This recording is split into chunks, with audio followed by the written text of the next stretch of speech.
London থেকে বিএনপির ভারপ্রাপ্ত চেয়ারম্যান তারেক রহমান ডক্টর ইউনূসের সাথে ফোনে কথা বলেছেন। তো সেখানে তারেক রহমানের সাথে ডক্টর ইউনূসের যে কথাটা হয়েছে সেটা বলা যায় যে এক ধরনের খুব হট টক হয়েছে। তারেক রহমান ডক্টর ইউনূসকে জিজ্ঞেস করেছেন যে সেনাবাহিনী হঠাৎ এসব কি শুরু করলো। দর্শক, আমি অবাক। সেনাবাহিনী কার পক্ষে? শারজিসদের ধমকাচ্ছে, এনসিপিকে ধমকাচ্ছে, বিপ্লবীদের ধমকাচ্ছে। ভারত কি বাংলাদেশে কোনো সামরিক অভিযানের পরিকল্পনা করছে? আমার কাছে বিষয়গুলো আসলে কেন যেন মনে হচ্ছে যে বাংলাদেশে হয়তো একটা সামরিক অভিযান চালাতে পারে। কার বিরুদ্ধে? সরকারের বিরুদ্ধে। হয়তোবা সরকারের বিরুদ্ধে হতে পারে। শেখ হাসিনা যদি বাংলাদেশে ফিরে আসে, সর্বপ্রথম কার বিচার হবে জানেন? সর্বপ্রথম এই সেনাপ্রধান ওয়াকারুজ্জামানের বিচার হবে। তো এই সেনাপ্রধান ওয়াকারুজ্জামান কেন আওয়ামী লীগকে পুনর্বাসন করবে? আসলে কি আওয়ামী লীগের ফিরে আসার সম্ভাবনা আছে? জি। সুপ্রিয় দর্শক, আসসালামু আলাইকুম। আশা করছি সবাই ভালো আছেন। আবারও একটি নতুন নিউজে সবাইকে আমন্ত্রণ জানাচ্ছি। প্রিয় দর্শক, আমাদের ভিডিওর প্রথম অংশ থেকে বুঝতে পেরেছেন আসলে ঠিক কোন বিষয়টা বা নিউজটা কোন বিষয়টি ইঙ্গিত করছে। তো দর্শক, এই ব্যাপার নিয়ে আমি আর বেশি কথা বলছি না, চলুন দেখে আসি কাঙ্ক্ষিত ভিডিও। বেশ কয়েকটি ভিডিও নিয়ে আপনাদের সামনে হাজির হয়েছি, তারপরে এই বিষয় নিয়ে আমি কথা বলছি। থেকে বিএনপির ভারপ্রাপ্ত চেয়ারম্যান তারেক রহমান ডক্টর ইউনূসের সাথে ফোনে কথা বলেছেন। তিনি গতকাল জাপানে সকাল ভোর 5টা 4 মিনিট থেকে 5টা 24 মিনিট পর্যন্ত প্রায় 20 মিনিট ডক্টর ইউনূসের সাথে কথা বলেছেন। এটা ছিল একটা কনফারেন্স কল। সেই কলে বিএনপির আরো একজন নেতা এবং বিএনপি এবং জামাতের দুজন নেতা সংযুক্ত ছিলেন। তার জামাতের দুজনের একজন আবার আইটি এক্সপার্ট হিসেবে সংযুক্ত ছিলেন। তো সেখানে তারেক রহমানের সাথে ডক্টর ইউনূসের যে কথাটা হয়েছে সেটা বলা যায় যে এক ধরনের খুব হট টক হয়েছে। তারেক রহমান ডক্টর ইউনূসকে জিজ্ঞেস করেছেন যে যখনই তিনি দেশের বাইরে আসেন তিনি কেন বিএনপিকে নিয়ে এই ধরনের কথা বলেন এবং বিএনপিকে বিতর্কিত করার, সমালোচিত করার চেষ্টা করেন, এবং তিনি কেন দেশে থাকতে একরকম কথা বলেন এবং বিদেশে থাকতে আরেক রকম কথা বলেন, এবং আরো অনেক কিছুই বলেন যে এই যে ডিসেম্বরের মধ্যে বিএনপি নির্বাচন চাচ্ছে, এটা সম্পর্কে তারেক রহমান বলে আমরা কি কোনো অন্যায় আবদার করছি। তিনি ডক্টর ইউনূসকে স্মরণ করিয়ে দেন যে ডক্টর ইউনূস, আপনি সবকিছু ভুলে যাবেন না। এছাড়াও তারেক রহমান আরো বলেন যে আপনি বাংলাদেশের রাজনীতি, এই যে এশিয়ার যে আঞ্চলিক রাজনীতি, এগুলো সম্পর্কে কতটা ধারণা রাখছেন বা কতটা বুঝতে পারছেন, এবং কেন আপনি নির্বাচন নিয়ে এই টালবাহানা করছেন। এদিকে ডক্টর ইউনূসও কিছু কথা বলেন। ডক্টর ইউনূস বলেন যে কেন আপনারা নির্বাচন নিয়ে এত বাড়াবাড়ি করছেন, এবং গত 9-10 মাসে আপনার দল সারা বাংলাদেশে কি ভূমিকা রেখেছে, এই যে সারা দেশের মানুষ আপনার দলের উপরে যে ক্ষুব্ধ, আপনি কি এটা জানেন? এবং আপনাদের এই বাড়াবাড়ির কারণে শেখ হাসিনা বলা যায় অনেকটা দেশে ঢুকেই আছেন, দেশে চলে আসছেন প্রায়।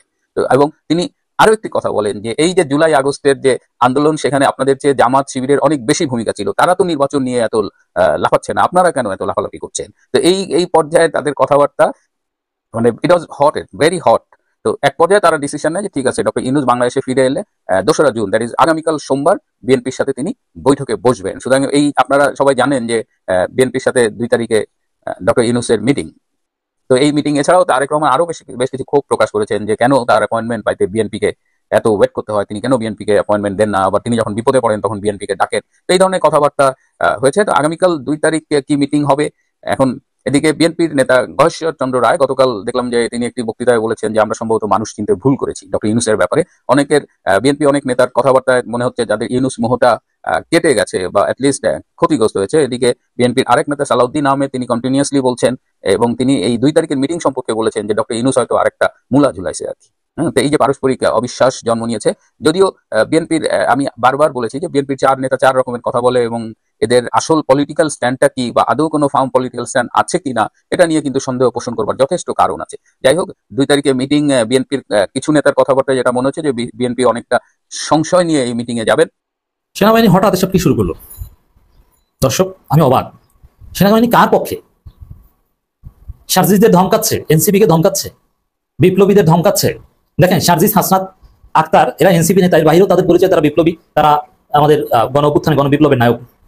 আমরা এনসিপি করি না, কিন্তু শারজিস হাসনাতের এই জায়গাটার রেসপেক্ট, মিনিমাম কৃতজ্ঞতাবোধ থাকলে আমাদের দিতে হবে। এই সেনাবাহিনী আমাদের বৈষম্য বিরোধী আন্দোলনের উপর হামলা করেছিল, গুলি করে হত্যা করেছিল। জাতিসংঘের কাছে রিপোর্ট, প্রমাণ আছে যে কোথায় কোন জায়গায় সেনাবাহিনী গুলি করেছিল। সেনাবাহিনীর হেলিকপ্টার, সেনাবাহিনীর গাড়ি ব্যবহার করে, সেনাবাহিনীর অস্ত্র ব্যবহার করে কোথায় কি করেছিল সব প্রমাণ জাতিসংঘের কাছে আছে, ফ্যাক্ট ফাইন্ডিংস রিপোর্টে উঠে এসেছে। সেই সেনাপ্রধান বা সেই সেনাবাহিনী শেষের দিকে এসে জনগণের পক্ষে নিয়ে হিরো হওয়ার সুযোগ পেয়েছিল, কিন্তু সেই সেনাবাহিনী আবারও আওয়ামী লীগের পক্ষে, আওয়ামী লীগের দোসরদের রক্ষায় মাঠে নেমেছে। আজকে বিপ্লবীদেরকে ধমকাচ্ছে। কি জন্য ধমকাচ্ছে? আমি আসছি সেদিকে। এই অধিকার সেনাবাহিনী নেই। কতজন চাঁদাবাজকে ধরছেন, কতজন আওয়ামী লীগকে ধরছেন, কতজন জাতীয় পার্টি সন্ত্রাসীকে ধরছেন।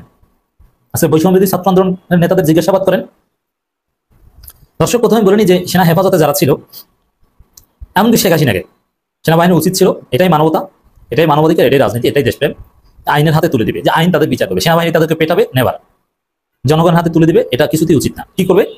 আওয়ামী লীগের লোকজন যারা তাদের হেফাজতে ছিল তাদেরকে বিচারের হাতে তুলে দিবে, রাষ্ট্রের হাতে তুলে দিবে, রাষ্ট্র তাদের বিচার করবে, এই তো। কিন্তু সেনাবাহিনী কি করেছে? তাদের হেফাজতে ছিল, আজকে এখনো ধোঁয়াশা যে হাসান মাহমুদ কিভাবে বিদেশে গেলেন, কার সহায়তায় বিদেশে গেলেন। তিনি সেনা হেফাজতে ছিলেন বলা হয়, হঠাৎ দেখি বেলজিয়াম। এগুলো রহস্য কি? আরাফাত কিভাবে দেশ থেকে পালালো, শত শত এমপি মন্ত্রী কিভাবে দেশ থেকে পালালো, এগুলো সেনাবাহিনী জানে।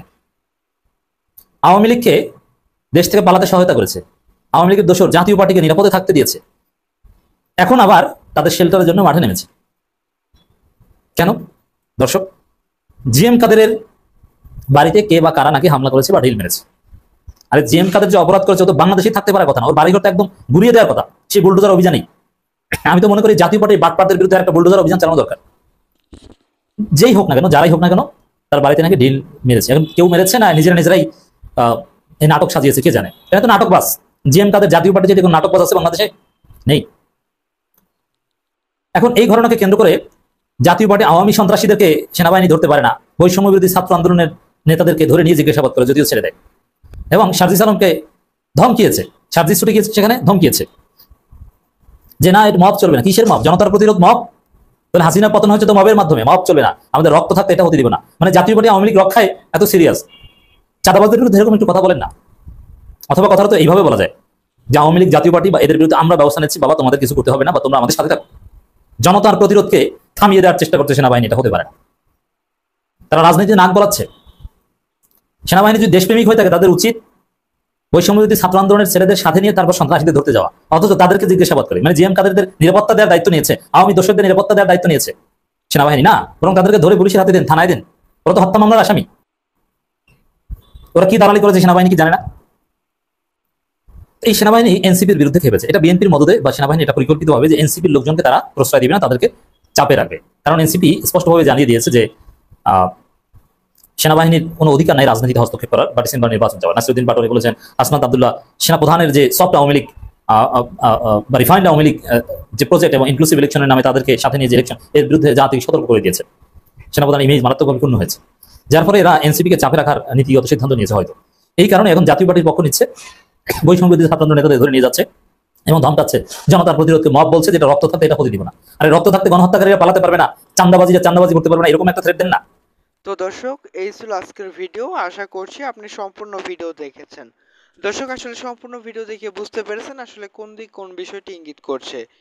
দর্শক, আমাদের ভিডিও কিন্তু বেশ কয়েকটি খণ্ড খণ্ড ভাবে কিন্তু দেখানো হয়েছে, বেশ গুরুত্বপূর্ণ আপডেট নিয়ে কিন্তু হাজির হয়েছে। দর্শক, আমাদের ভিডিও সম্পর্কে আপনার মূল্যবান মতামত অবশ্যই কমেন্টস করে জানিয়ে দিন। নতুন হলে অবশ্যই আমাদের চ্যানেল সাবস্ক্রাইব করে রাখুন।